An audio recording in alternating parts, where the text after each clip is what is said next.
अस्सलाम वालेकुम, मैं हूँ रिजवान अशरफ। शहबाज शरीफ और नरेंद्र मोदी दोनों तो वज़ीर आज़म हैं, और एक पाकिस्तान का वज़ीर आज़म है और दूसरा इंडिया का वज़ीर आज़म है। दोनों ने एक ही वक्त में आज़ादी हासिल की। पाकिस्तान और इंडिया ने एक दिन के फ़र्क से आज़ादी हुई, लेकिन आज इंडिया कहाँ पहुँच चुका है और पाकिस्तान कहाँ पहुँच चुका है। आज जो दोनों वज़ीर आज़म हैं, उनकी हालत क्या है, उनकी पोजीशन क्या है, उनकी सिचुएशन क्या है, इस हवाले से एक बड़ा कंपैरिजन एक ड्रॉ करना है, एक कंपैरिजन मवासना करना है, जो आपके साथ मैं शेयर करूंगा कि किस तरीके से आज इंडिया पूरी दुनिया के अंदर अपनी इकॉनमी के मतलब बात कर रहा है, टेक्नोलॉजी के मतलब बात कर रहा है, मुआहदे कर रहा है, और पाकिस्तान का जो वज़ीर आज़म जिसको इमरान खान अर्दली कहता है, शहबाज शरीफ, वो पाकिस्तान के अंदर क्या करता फिर रहा है। इसके हवाले से बड़ी अहम तरीन मालूमात है और एक कंपैरिजन मैं आपके साथ शेयर करूँगा, और इस हवाले से ताकि आपको समझ आ सके, आपको अंदाज़ा हो सके कि पाकिस्तान और इंडिया इस वक्त कहाँ खड़े हैं। देखिए, अभी इंडिया के वज़ीर आज़म नरेंद्र मोदी ने अमेरिका का दौरा किया। अब वो अमेरिका के दौरे में है और उन्होंने अमेरिका के दौरे के दौरान डोनाल्ड ट्रंप के साथ भी मुलाकातें की हैं, ट्रंप इंतज़ामिया के साथ भी मुलाकातें की हैं। अब आप इससे अंदाज़ा करें कि ट्रंप इंतज़ामिया के अंदर पहली सिचुएशन ये कि ट्रंप इंतज़ामिया के अंदर तकरीबन कोई 4-5 ऐसे लोग हैं जो कि जिनका ताल्लुक इंडिया के साथ बनता है। ट्रंप एडमिनिस्ट्रेशन के अंदर ऐसे लोग मौजूद हैं जो कि इंडिया से बिलोंग करते हैं, इंडियन बोर्न। तो यहाँ से आप अंदाज़ा करें कि उनके वहाँ लोग किस तरह से पूरी दुनिया के अंदर नाम रोशन कर रहे हैं, और यहाँ के लोगों की हालत क्या होती है। यहाँ के लोग कश्तियों के ज़रिए से गैर कानूनी तरीके से भाग रहे हैं, कश्तियों में जाते हैं, डूब जाते हैं, मर जाते हैं। अभी लास्ट वीक 2-4 दिन पहले जो है लीबिया के अंदर एक वाक़या पेश आया था, वहाँ पर भी लोग मर गए।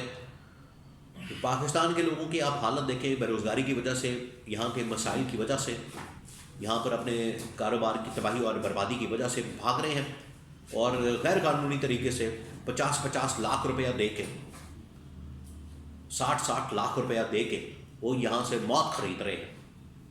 और इंडिया के लोगों की आप हालत देखें, उनका स्टेटस देखें। तो डोनाल्ड ट्रंप ने वहाँ पर दौरा किया अमेरिका का। अब डोनाल्ड ट्रंप के साथ उसने मुलाकातें की हैं।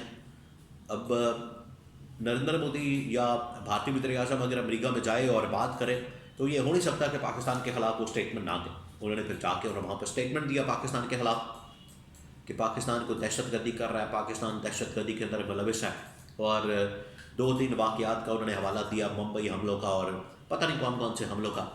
तो यहाँ के फ़ॉरेन ऑफिस ने फिर जवाब दिया।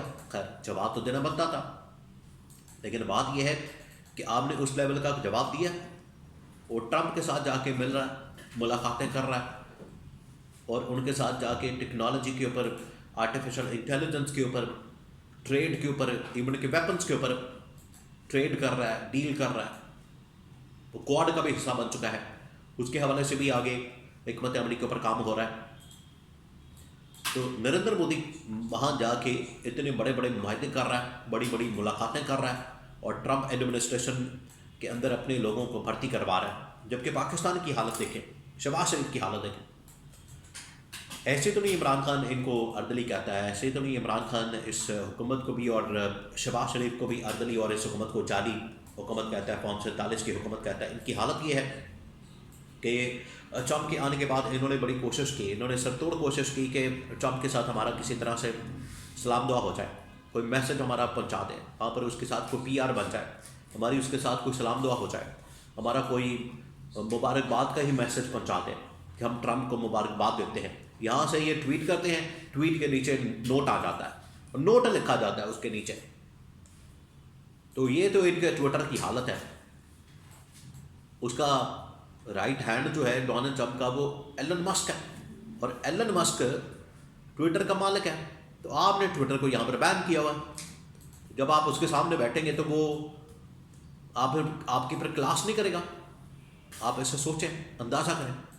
और यहाँ का जो वज़ीर आज़म है, एक तो ये कर रहा है, दूसरा ये कि यहाँ का वज़ीर आज़म किन चक्करों में पड़ा हुआ है, अदलिया को मैनेज करने में, अपनी मर्जी के जजेस लगाने में, इमरान खान के ख़िलाफ़ केसेस और मुकदमात बनाने में, मीडिया के ऊपर पाबंदियाँ लगवाने में, मुल्क के अंदर इंसानी हुकूक की पामाली करने में, जमहूरियत की धज्जियाँ उड़ाने में लगे हुए हैं। यहाँ का वज़ीर आज़म ये कर रहा है और उधर का वज़ीर आज़म ये कर रहा है। इससे आपको अंदाज़ा होगा कि दुनिया कहाँ से कहाँ जा रही है और पाकिस्तान को इन लोगों ने क्या बना दिया। NRO लेके और अपने केसेस माफ़ करवा के, अदलिया को मैनेज करके, मीडिया के ऊपर पाबंदियाँ लगा के और लोगों के ऊपर पकड़ दकड़ क्रैकडाउन करके इन्होंने मुल्क का क्या हाल कर दिया। ये इनकी इस वक्त सिचुएशन है। तो यहाँ से आप अंदाज़ा कर सकते हैं कि पाकिस्तान कहाँ खड़ा है और इंडिया कहाँ खड़ा है और दोनों में कितना फ़र्क है। ये इमरान खान इनको बार बार समझाता था, इमरान खान बार बार इनको बताता था। और इमरान खान आज भी जो इमरान खान चीज़ें रिकॉर्ड के ऊपर ला रहा है, आज भी जो इमरान खान की जानिब से बातें की जा रही हैं, आज भी जो इमरान खान जेल से बैठकर इनको कभी खत लगता है, कभी इस हवाले से हालात के मतलब आगाह करता है, कभी ट्वीट्स के ज़रिए से, कभी किसी और मैसेज के ज़रिए से, इमरान खान बार बार इनको आगाह कर रहा है, बार बार बता रहा है कि आप जिस तरफ पाकिस्तान को लेकर जा रहे हैं इस तरह से पाकिस्तान नहीं चलेगा। और इंडिया देखे वहाँ पर बैठ के क्या कर रहा है, वहाँ पर इतने बड़े बड़े मुआहदे, ट्रेड के डील्स और पता नहीं किस किस्म की डीलें। इसके अलावा वहाँ पर एक डेमोक्रेसी एक्ट भी तैयार हो रहा है तो पाकिस्तान के ख़िलाफ़। कोई पाकिस्तानी उसको सपोर्ट नहीं करेगा, कोई पाकिस्तानी उसको अच्छा नहीं समझेगा। पाकिस्तान के ऊपर अगर कोई पाबंदी लगती है, सैंक्शन लगती है, तो पाकिस्तान उसकी हिमायत नहीं करेगा। लेकिन जब आपकी हरकतें यहाँ पर ठीक नहीं होंगी, यहाँ पर आपकी करतूतें ठीक नहीं होगी, इस गवर्नमेंट ने जब आपने हरकतें नहीं ठीक करनी, अपनी करतूतें नहीं ठीक करनी, तो फिर इस किस्म की ही पाबंदियाँ आएंगी आपके ऊपर। जब आप ही पाबंदियों के हक़ में हैं, यहाँ पर पाबंदियाँ लगाते हैं, तो उधर से भी पाबंदियाँ ही आनी हैं फिर आपके ऊपर।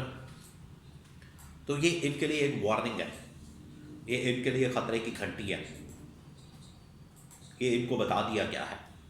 और अब तो साफ नज़र आ रहा है, देखो ऐसी बात तो नहीं कि छुप छुपा के सब कुछ हो रहा है। अब तो पूरी दुनिया में नज़र आ रहा है कि वो कहाँ चले गए और हम कहाँ चले गए। इसी वजह से लास्ट वीक आप देखें तुर्क सदर तैयब अर्दोगान जब पाकिस्तान के अंदर आए तो उन्होंने आके इमरान खान की रिहाई और आज़ादी की क्यों बात की। उन्होंने इसी वजह से बात की थी। उन्होंने कहा था कि जब आप आपस में लड़ेंगे, आपस में आप इस तरह से एक दूसरे के साथ लड़ाई झगड़े करेंगे, आप अपने मामलात घर में बैठकर हल नहीं करेंगे और आप यहाँ पर जमहूरियत को बहाल नहीं करेंगे, इंसानी हुकूक को बहाल नहीं करेंगे, जमहूरियत और आइन और कानून की बालादस्ती को यकीनी नहीं बनाएंगे, तो जो बैरूनी दुश्मन होंगे, बैरूनी ताकतें होंगी, वो इसका फ़ायदा उठाएंगे। और यही हो रहा है। ये कितना अहम जुमला और कितनी अहम बात उनकी जानिब से की गई, शायद कि इनको भी समझ आ जाए।